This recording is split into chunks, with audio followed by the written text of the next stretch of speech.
सहनावतु सहनौ भुनक्तु सह वीर्यं करवावहै तेजस्विनावधीतमस्तु मा विद्विषावहै। ॐ शान्ति शान्ति शान्तिः।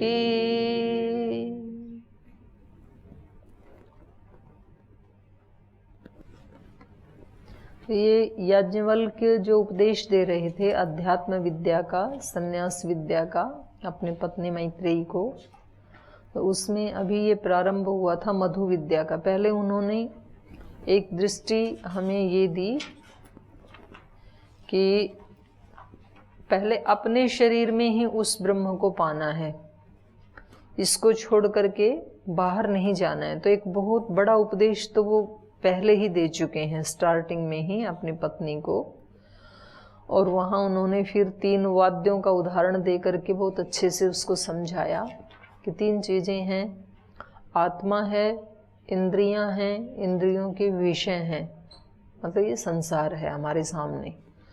तो इस समय हमारी जो सामान्य स्थिति है वो ये है कि इंद्रियों के विषय हमें ऐसे उड़ा के ले जाते हैं पत्ते की तरह से, जैसे सूखे पत्ते को आंधी उड़ा के ले जाती है, ऐसे ये विषय हम आत्माओं को अपने अनुसार इधर उधर हिलाते रहते हैं, पटकते रहते हैं, इधर से उधर उधर से उधर। तो कभी सुख आते हैं, कभी ये विषय हमें सुख देते हैं, कभी ये विषय हमें दुख देते हैं, कभी ये हमें हर्षित कर देते हैं, कभी ये हमें शोक मग्न कर देते हैं, कभी चिंता मग्न कर देते हैं, कभी लापरवाही से युक्त कर देते हैं, कभी प्रमाद से युक्त कर देते हैं, कभी जागरूकता से युक्त कर देते हैं। तो ऐसी हमारी स्थिति है, वृत्ति सारूप्य मित्रत्व वाली स्थिति है हमारी। ये विषय हमें इधर उधर डालते रहते हैं। तो विषयों को यदि हमें एक रूपता में लाना है तो हमें पहले इंद्रियों को ही कंट्रोल करना पड़ेगा। विषयों को कंट्रोल नहीं किया जा सकता है। विषय तो परिणाम है, अव्यवस्थित इंद्रियों का परिणाम है विषय। तो विषयों को यदि कंट्रोल करना है तो इंद्रियों को कंट्रोल करना पड़ेगा। और इंद्रियां उसी व्यक्ति की कंट्रोल में रहती हैं जिसकी आत्मा कंट्रोल में है। आत्म संयमी जो है वो इंद्रियों के ऊपर भी संयमी हो जाता है। जिसका अपनी आत्मा के ऊपर संयम नहीं है तो फिर इंद्रियां भी उसके संयम में नहीं रहती हैं, उसके कंट्रोल में नहीं रहती हैं, वो फिर मनमाना व्यवहार करती हैं। तो मुख्य रूप से जाकर के वहीं पर ही छोड़ा आत्म संयम। आत्म संयम से राष्ट्र संयम, आत्म संयम से समाज संयम, आत्म संयम से इंद्रिय संयम, आत्म संयम से परिवार संयम। तो एक बहुत बड़ा दर्शन दिया है। जो आत्म संयमी है वो अपने परिवार पे भी संयम कर सकता है, वो अपनी इंद्रियों पे भी कर सकता है, वो समाज पे भी कर सकता है, वो राष्ट्र पे भी कर सकता है, पूरी मानवता पे भी कर सकता है। और खुद पे नहीं है तो वो किसी के ऊपर भी नहीं कर सकता है, क्योंकि सबसे नजदीक तो व्यक्ति के अपना ही अस्तित्व है ना। तो सबसे पहले वो ट्रेनिंग ले अपने ऊपर संयम करने की। और ये ट्रिक यदि किसी को आ गई तो फिर उसके लिए बहुत सहज हो जाता है और बहुत बड़ा कार्य वो इस धरती के ऊपर करके फिर लौटता है। और ये ट्रिक यदि नहीं आई तो बाहर से कितना भी पुरुषार्थ करता हुआ वो व्यक्ति दिखेगा, लेकिन वास्तव में उसके हाथ में कोई परिणाम नहीं आएगा। काल ऐसे ही बीत जाएगा। उसने बहुत काम किया, 10-10 घंटे काम किया, 16-16 घंटे का कार्य किया, 20-20, 18-18 घंटे भी कार्य किया, लेकिन रिजल्ट 0 मिलेगा यदि आत्मसंयमी नहीं है तो ये एक उन्होंने उपदेश दिया। और दूसरा उपदेश दिया उन्होंने द्वैत और अद्वैत का, कि दोनों ही पक्ष अपनी जगह ठीक हैं, इसमें कोई झगड़े वाली बात नहीं है। व्यवहार, लोक व्यवहार जो हैं वो सब द्वैत में ही होते हैं। हम किसी को देखते हैं, सुनते हैं, किसी गंध को सूंघते हैं, किसी को स्पर्श करते हैं, किसी को आदेश देते हैं, अच्छा या बुरा ये निर्णय करते हैं, ये हमेशा द्वैत में होगा। अकेले में कैसे होगा? क्योंकि दो में एक दिखने वाला, एक देखने वाला, एक दृष्टा होना चाहिए, एक दृश्य होना चाहिए, एक ग्रहण करने वाला होना चाहिए, एक जिसको ग्रहण किया जाता है, ग्राह्य, वो होना चाहिए। कम से कम दो का होना जरूरी है व्यवहार के लिए। लेकिन यदि द्वैत नहीं है तो फिर सब कुछ एक ही है। ये अद्वैत का दर्शन दिया। तो इसलिए इन्होंने कहा कि जो प्रेत्य है उसकी कोई संज्ञा नहीं होती है। प्रेत्य एक ही है, बस वो चेतन तत्व है, आत्म तत्व है, उसकी कोई संज्ञा नहीं होती है। सारी संज्ञाएं द्वैत में ही होती हैं। संसार की जितनी भी संज्ञाएं हैं, जितने भी नाम रूप हैं, वो सब द्वैत में ही होते हैं। तो ये दो बड़े उपदेश इन्होंने दिए। इसको सुन करके इनकी पत्नी के मन में थोड़ा भय उत्पन्न हुआ कि जब कुछ भी नहीं रहता है, जब प्रेत्य की कोई संज्ञा ही नहीं है, उसका नामो निशान ही मिट जाता है, तो फिर मुझे डर लग रहा है कि ये सब इतना पुरुषार्थ करने से इसका परिणाम क्या होगा। तो इसके उत्तर में इन्होंने कि मैं आपको डराने के लिए नहीं, बल्कि आपको एक आध्यात्मिक ऊंचाई पर ले जाने के लिए ये बात कह रहा था, द्वैत अद्वैत वाली। तो उसके आगे फिर कौन सी वो विद्या है जिससे ये दोनों समझ में आ जाएं, वो ये मधु विद्या है, और इसको ब्रह्म विद्या भी कहा है। इसका अध्ययन कर रही थी। तो पीछे वाले पार्ट से आपको कुछ पूछना है तो आप पूछ सकते हैं, फिर आगे चलेंगे। ओम प्रणाम दीदी। यहाँ द्वैत और अद्वैत की चर्चा चल रही थी, उसी में थोड़ा संशय है कि जब तक भक्त ईश्वर की भक्ति में लौलीन नहीं हो जाता तब तक तो उसका मेरे और तेरे का भाव बना रहता है, भावना। और जब वो अपने इष्ट में अपना हो जाता है तो अपना शुद्ध बुद्ध खो देता है, वहाँ हो जाता है अद्वैत। तो वहाँ भी तो संज्ञा होती है ना, वहाँ बोले अहम ब्रह्मास्मि, तो और वायवीय शरीर ऐसे सुनने में आता है। वायवीय में तो द्वैत है, शरीर तो जितने भी हो द्वैत में, तभी तो संज्ञा हुई। द्वैत में तो संज्ञा है ही, यही तो कह रहे हैं। चाहे वो तेजस शरीर है, वायवीय है, जलीय है, पार्थिव है, आग्नेय है। वहाँ द्वैत कैसे दीदी समझ में दिख नहीं रहा है? ये अग्नि है और एक मैं अग्नि को देखने वाला हूँ, तो द्वैत हो गया ना। ये वायु है और मैं इस वायु को महसूस करने वाला हूँ, तो दो संज्ञा हैं वहां पे। और एक क्या पूछा आपने? अहम ब्रह्मास्मि। तो वहां तो संज्ञा नहीं है, ब्रह्म ही हूं, तो बस एक ही है वहां पे, तो दूसरा है ही नहीं कुछ भी। संज्ञा तो ही ना, ये अहम ब्रह्मास्मि, ब्रह्म संज्ञा। नहीं, वो तो एक तो रहेगा ही, एक का अस्तित्व तो एक ही है। बाकी की जितनी संज्ञाएं हैं संसार की, वो द्वैत में ही होती हैं, ये इन्होंने बताया। एक तो रहेगा, अब उसको आप ब्रह्म भी कह सकते हैं, चेतन भी कह सकते हैं। अहम चेतनो अस्मि, अहम ब्रह्मा अस्मि, अहम नित्योस्मि। तो उसको एक को तो संजित करना ही पड़ेगा किसी भी उससे। पर बाकी की जो संज्ञाएं हैं संसार की, जो हम अभी व्यवहार कर रहे हैं, ये द्वैत में ही होंगी। अद्वैत ही हो गया तो फिर उसके लिए तो फिर वो चेतन तत्व को ही देखता है। तो ये ऐसा नहीं है कि ये प्रलय हो तब वो एक संज्ञा हो, ये सारा मिटे तब। क्या है वो सूत्र योग दर्शन का है ना, कृतार्थम प्रति नष्टम अपि अनष्टम तदन्य साधारणत्वात्। जो कृतार्थ हो गया उसके लिए तो ये नष्ट ही हो गया। नष्ट होने का मतलब ये थोड़ी है कि उसको दिखाई नहीं देगा, और भाई उसको तो ये मनुष्य भी अलग अलग नहीं दिखेंगे, सूरज चांद वायु कुछ भी उसको नहीं दिखेगा, उसको तो सब नष्ट हुआ दिखेगा, ऐसा अर्थ नहीं है। संसार है तो उसको दिखेगा, जीवन मुक्त व्यक्ति को भी दिखेगा, जिसको समाधि लग गई, जिसको साक्षात्कार हो गया उसको भी दिखेगा, लेकिन दिखते हुए भी उसके लिए वो नष्ट जैसे है। उसको अनुभूति, क्योंकि उन सब में एक भागवत तत्व की ही हो रही है, उस एक चेतन तत्व की ही हो रही है। जैसे एक सुनार को सभी गहनों में स्वर्ण तत्व की ही अनुभूति होती है कि सब सोना ही है, पर जो नहीं जानता है उसकी भेद दृष्टि है, अलग अलग आभूषण में अलग अलग भेद दृष्टि है। तो कृतार्थम प्रति नष्टम ऐसे ही है। नष्ट का मतलब वहां पर ऐसे नहीं है कि उसको दिखेगा भी नहीं, और जो अन्य साधारण है उनके लिए तो बना ही रहता है ये। तो ऐसा ही है यहाँ पर भी द्वैत अद्वैत का। ये सारी संज्ञाएं तब तक हैं जब हमारे चित्त की स्थिति में भेद है कि मैं अलग हूं और ये अलग है।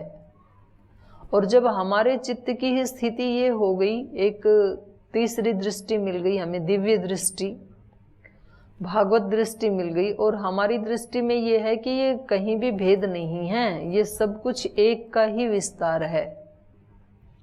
सब मनुष्यों में भी वो एक है, सब पशुओं में भी, पक्षियों में भी, वृक्षों में भी, जड़ में भी, सब जगह वो एक ही है। ये जो दृष्टि मिल गई तो फिर वहां भेद नहीं है, वहां अद्वैत सिद्ध हो गया हमारा। वास्तव में तो द्वैत अद्वैत यही था। आदि गुरु शंकराचार्य जी ने जो कहा ना, ब्रह्म सत्यम जगत मिथ्या, उसका ये ही अभिप्राय था। मिथ्या का मतलब उन्होंने ये नहीं कहना चाहा था कि ये सब आपको भ्रमित दिखाई दे रहा है, ऐसा। ये कहने के पीछे उनका भाव ये ही था कि उस ब्रह्म का ही विस्तार है। ये ब्रह्म को यदि लेस कर दें तो इसका कोई अस्तित्व नहीं है संसार का। वो ही अनेक रूपों में अभिव्यक्त हो रहा है, तो वही सत्य है। जितने भी आभूषण हैं उनमें स्वर्ण ही सत्य है। सारे आभूषणों में से यदि स्वर्ण को लेस कर दें तो आभूषण बचेंगे क्या? नहीं बचेंगे। फिर जितने भी मिट्टी के पात्र हैं, मिट्टी को हटा दें वहां से तो कुछ भी नहीं बचेगा। तो सृष्टि में जो भी दिखाई दे रहा है वो अनेक रूपों में ब्रह्म का ही विस्तार है, जड़ में भी और चेतन में भी। जड़ में भी जो विकार आए 5 भूत पर्यंत, जो अनेक अनेक उसकी अलग अलग तरह की जो वो बन गई, उत्पत्ति हो गई, कहीं अहंकार बन गया, महतत्व बन गया, इंद्रियां बन गई, सूक्ष्म तन्मात्राएं बन गई, स्थूल भूत बन गई, ये सारे विकार भी चेतन के कारण ही हुए हैं। क्योंकि गति तो वो ही देता है ना, तो चेतन के कारण ही। सोने में जितने भी विकार हुए वो किसके कारण हुए? चेतन के कारण ही हुए। सुनार होगा तभी तो बनाएगा। हो सकता है वो हाथ से ना बना के मशीन से बनाए, पर मशीन को भी तो वही चला रहा है ना, चेतन ही। तो ये ही उन्होंने बताना चाहा था, ब्रह्म सत्यम जगन मिथ्या कह करके। ये अनित्य है और ये देखने मात्र के लिए ये भेद दिखाई दे रहा है, लेकिन वास्तव में तो ब्रह्म का ही विस्तार है। सब जगह वो ही एक तत्व ही समाया हुआ। ये उनकी दिव्य दृष्टि थी। और वो फिर कुछ हमारे जैसे लोगों ने सोचा कि ये कह रहे हैं कि ये होते हुए भी मतलब भ्रमित, वो हमने अपने ढंग से अलग अलग व्याख्याएं कर ली उसकी, जैसा जिसको समझ में आया। और फिर वो झगड़े भी हो गए जैसा जिसको समझ में आया, अपने अपने समझ को लेकर के। तो यही यहाँ पे बता रहे हैं। तो ये आगे इसको बता रहे हैं कि ये मधु विद्या क्या है, ब्रह्म विद्या क्या है। इसके आत्मसात करने से फिर उसकी प्राप्ति होती है। इयं पृथ्वी सर्वेषां भूतानां मधु अस्यै पृथिव्यै सर्वाणि भूतानि मधु। ये जो पृथ्वी है ये सब भूतों को मधु के समान प्रिय है, इसलिए कहा जाता है धरती माता, क्योंकि ये ही हमारा जीवन का आधार है, आश्रय है। तो ये अत्यंत प्रिय है सब प्राणियों को ही। सर्वेषां भूतानां, केवल मनुष्यों को ही नहीं, मनुष्येतर जो प्राणी हैं उनको भी, क्योंकि उनका भी आश्रय यही है। तो यम पृथ्वी सर्वेषां भूतानां मधु अस्यै पृथिवी सर्वाणि भूतानि मधु। और इस पृथ्वी माता को भी, धरती माता को भी सारे प्राणी मधु के समान प्रिय लगते हैं, क्योंकि सब उसी के ही बच्चे हैं। जो पृथ्वी में जो आत्म तत्व है, जो चेतन तत्व है, जिससे ये घूम रही है, जिससे ये अन्नों की उत्पत्ति हो रही है, अंकुर फूट रहा है, ये तो कोई चेतन प्रेरणा दे रहा है ना उसमें। तो वो पृथ्वी का आत्मा है। और वो जो पृथ्वी का आत्मा है वो ही इस सारे ब्रह्मांड में व्याप्त आत्मा है, और वो ही परमात्मा है। तो उसके लिए कह रहे हैं कि उसके तो फिर ये सारे प्राणी क्या हैं? उसके बच्चे हैं, सब उसी ने पैदा किए हैं। सब मम प्रिय सब मम उपजाए, मेरे को सब प्रिय हैं क्योंकि सबको मैंने ही उत्पन्न किया। जिस माँ ने अपने बच्चों को पैदा किया तो 2-3 जितने भी उसके बच्चे हैं उसको तो सारे ही प्रिय होते हैं। तो इस पृथ्वी को भी ये सारे प्राणी इसलिए प्रिय लगते हैं क्योंकि ये इसी के ही उत्पत्ति है, सब इसी के ही बच्चे हैं। पृथिवी सर्वाणि भूतानि मधुः यश्च अयम अस्याम पृथिव्याम तेजोमय अमृतमय पुरुषः, जो इस पृथ्वी में तेजोमय अमृतमय पुरुष है, अर्थात जो चेतन तत्व है। गति जहाँ जहाँ भी होगी ना, वहाँ हमेशा चेतन से ही होती है, जड़ में गति नहीं होती है, चेतन की प्रेरणा से ही गति होती है। तो पृथ्वी इतनी स्पीडली घूम रही है और इतने वर्षों से घूम रही है, 200 करोड़ वर्षों से घूम रही है ये पृथ्वी, एक सेकंड भी रुके बिना। सेकंड नहीं, सेकंड का तो हजारवां हिस्सा उतनी देर के लिए भी बिना रुके, और इतनी फास्ट गति से घूम रही है कि हमें पता भी नहीं लग रहा कि हम घूम रहे हैं। तो बहुत फास्ट जब गति होती है तो ऐसे लगता है कि घूम ही नहीं रहा, पंखे अभी धीरे चल रहे हैं तो आपको उनकी वो दिखाई दे रही हैं पंखुड़ियाँ, और जब इसकी गति तेज हो जाएगी तो बस केवल एक चक्र दिखाई देगा। वो पंखुड़ी वहाँ कब आई कब निकल गई उसको काउंट नहीं कर पाएंगे हम। तो इतनी तेज पृथ्वी घूम रही है कि हम आराम से सदियों से रह रहे हैं, यहाँ मकान बना रहे हैं, खेत बो रहे हैं, बिल्डिंगें बना रहे हैं, हमें ये भय ही नहीं है कि ये गिर जाएंगे क्योंकि वो इतनी तेज घूम रही है, निश्चिंत हैं हम।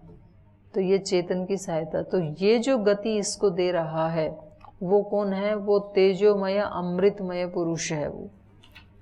यश्च अयम अस्याम पृथिव्याम, जो इस पृथ्वी में तेजोमय अमृतमय पुरुषः, यश्च अयम अध्यात्मम शारीरः, तेजोमय अमृतमय पुरुषो अयम स यो अयम आत्मा इदम अमृतम इदम ब्रह्म इदम सर्वम।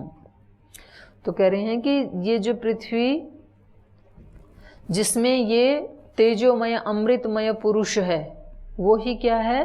वो सारी सृष्टि में व्याप्त, वो ब्रह्मांड में व्याप्त वो ही पुरुष है। पुरुषो यश्च अयम अध्यात्मम, और वो ही अपनी आत्मा में स्थित, अंतरात्मा में स्थित परमात्मा जो है वो भी वही है। यश्च अयम अध्यात्मम शरीर, अध्यात्म शरीर मतलब एक तो ये सारा ब्रह्मांड शरीर है उसका, और एक अपनी आत्मा में भी वही स्थित है, वही तेजोमय अमृतमय जो पृथ्वी में है। तो इसलिए इसमें श्वेताश्वतर उपनिषद में भी और वेद में भी ये प्रार्थना की ना, यश्च असौ आदित्य पुरुष सोहमस्मि इति, जो इस आदित्य में पुरुष है वही मैं हूँ। मैं हूँ मतलब आत्मा में वही है। ऐसे ही जो पृथ्वी में है वो ही सारे ब्रह्मांड में व्याप्त है, वो ही मुझ आत्मा में भी है। यश्च अयम अध्यात्मम शरीर तेजोमय अमृतमय पुरुष अयम एव स, वो ये आत्मा ही है, क्योंकि वो मैत्रेयी को उपदेश किसका दे रहे हैं? आत्मा का दे रहे हैं कि ये जो तेरा आत्मा है ये ऐसा नहीं है कि बस केवल तेरे शरीर में है, इसी का ही विस्तार है। ये पृथ्वी तत्व में, इस धरती में जो तेजोमय अमृतमय पुरुष है, जो चेतन तत्व है, वो भी यही चेतन है, और सारे ब्रह्मांड में जो व्याप्त है वहां भी यही चेतन पुरुष है। तो इसका इतना विस्तार है।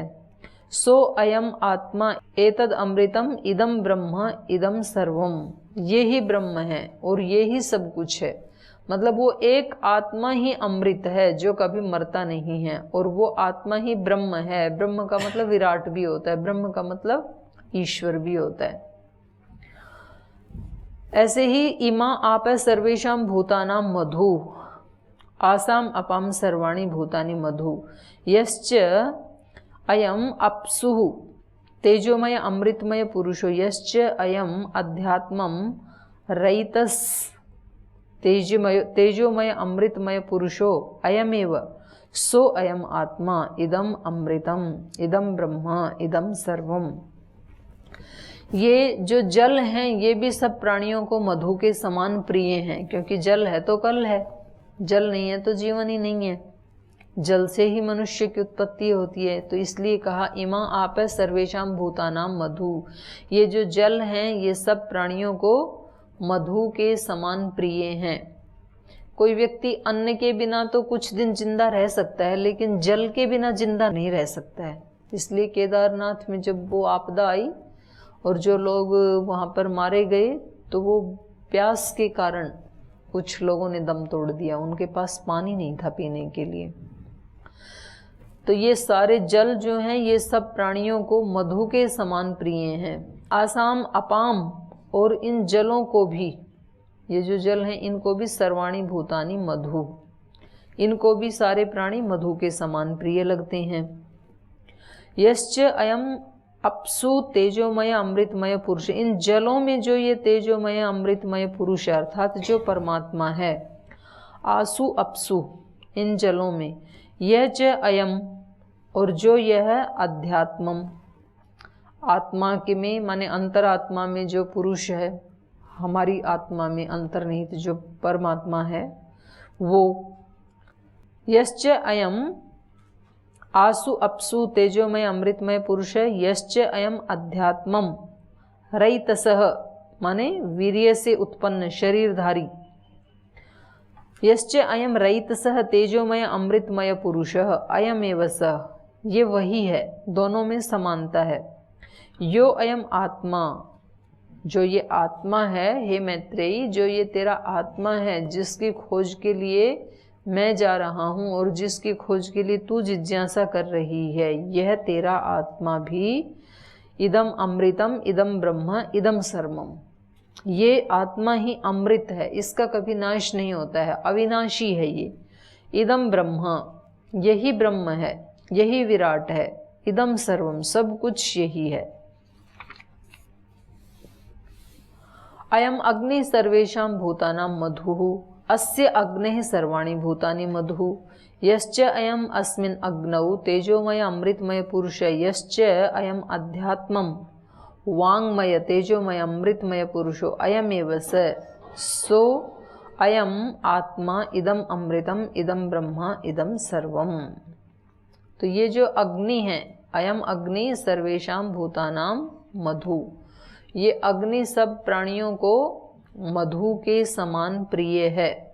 तो अग्नि का एक दिन बताया था ना, अग्नि के अनेक रूप हैं। अग्नि मतलब भौतिक अग्नि, स्थूल अग्नि, अग्नि मतलब संकल्प की अग्नि, अग्नि का मतलब ब्रह्मचर्य की अग्नि, अग्नि का मतलब जठराग्नि, अग्नि मतलब राजा, अग्नि मतलब ब्रह्म, अग्नि मतलब अभीप्सा।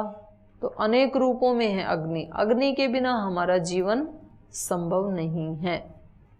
शरीर में जो अग्नि ना रहे, शरीर ठंडा पड़ जाए तो शरीर को मरा हुआ घोषित कर देते हैं, शरीर ठंडा हो गया। तो इसके बिना जीवन संभव नहीं है। तो ये अग्नि सब मनुष्यों को मधु के समान प्रिय है। इसलिए जो कहते हैं आदिवासी वनवासी जो थे, जो आदि मानव के बारे में पढ़ाया जाता है, तो उसने सबसे पहले किसकी खोज की? अग्नि की ही की, पत्थरों को रगड़ रगड़ के।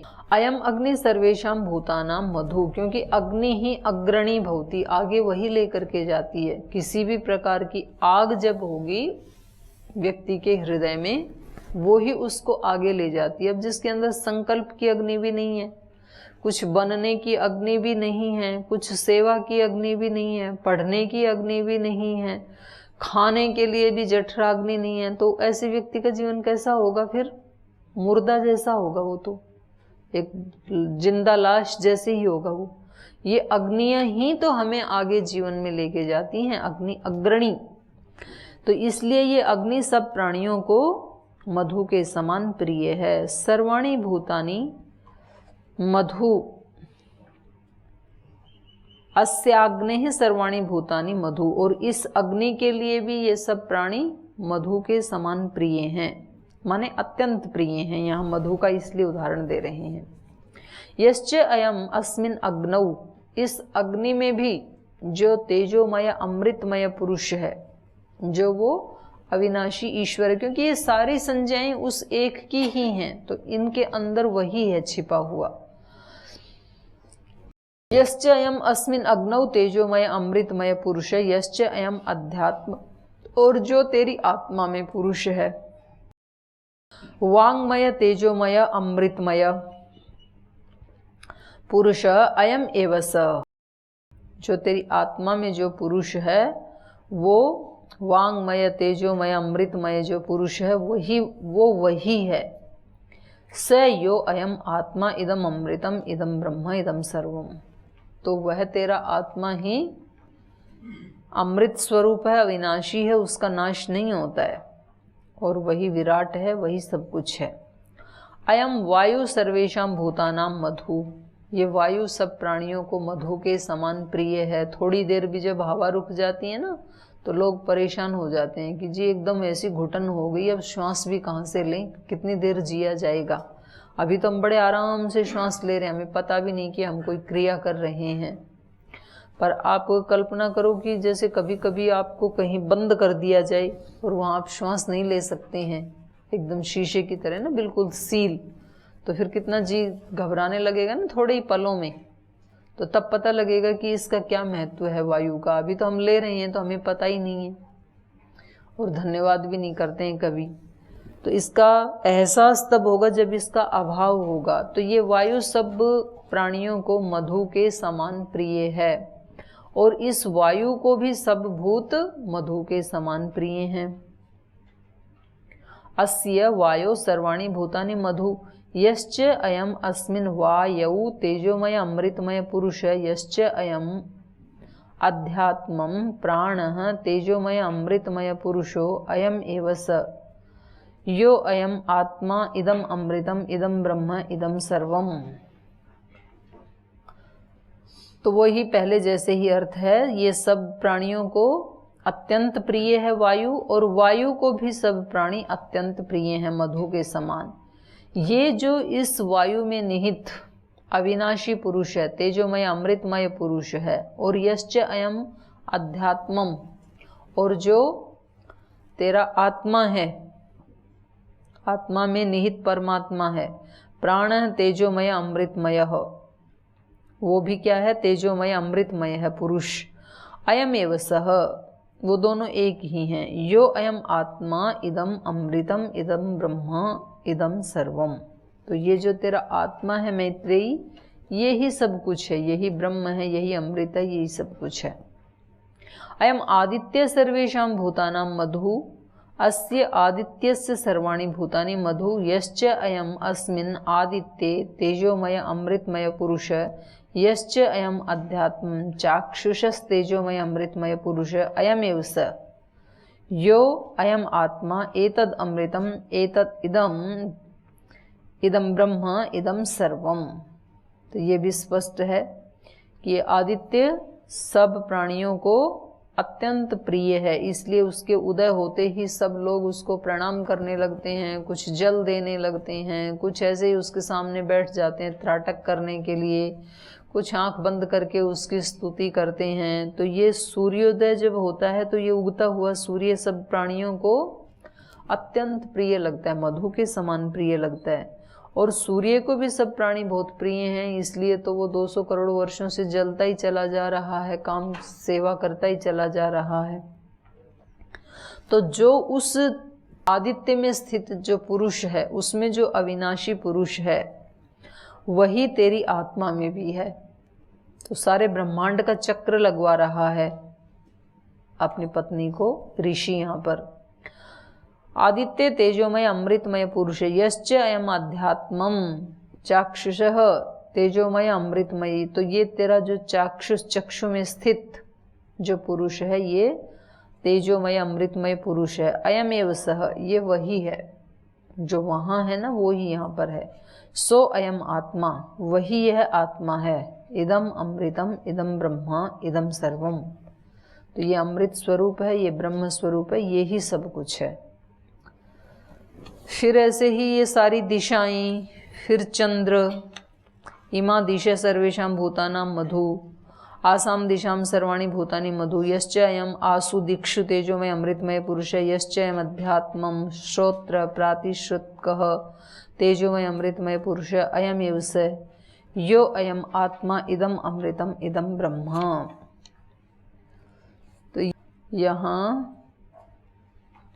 10 नंबर श्लोक तक ऐसे ही है ये। तो इसको आप एक बार पढ़ के आ जाना, तो कुछ समझ में नहीं आएगा तो उस पर चर्चा कर लेंगे। बस सारे ब्रह्मांड में व्याप्त जो अलग अलग संज्ञाएं हैं और विभूति रूप में जो बड़ी बड़ी विभूतियां हैं ईश्वर की, जैसे गीता में एक विभूतियों का वर्णन आया ना, 81 विभूतियां बताई, ऐसे ही यहाँ पर भी ये विभूतियों का ही वर्णन है एक तरह से। तो जो बाहर दिख रहा है वो ही यहाँ आत्मा में है, ये उपदेश दे रहे हैं ये। इसको एक बार आप पढ़ के आए, नहीं समझ में आएगा उस पर चर्चा कर लेंगे। आज यही कक्षा को विराम देते हैं।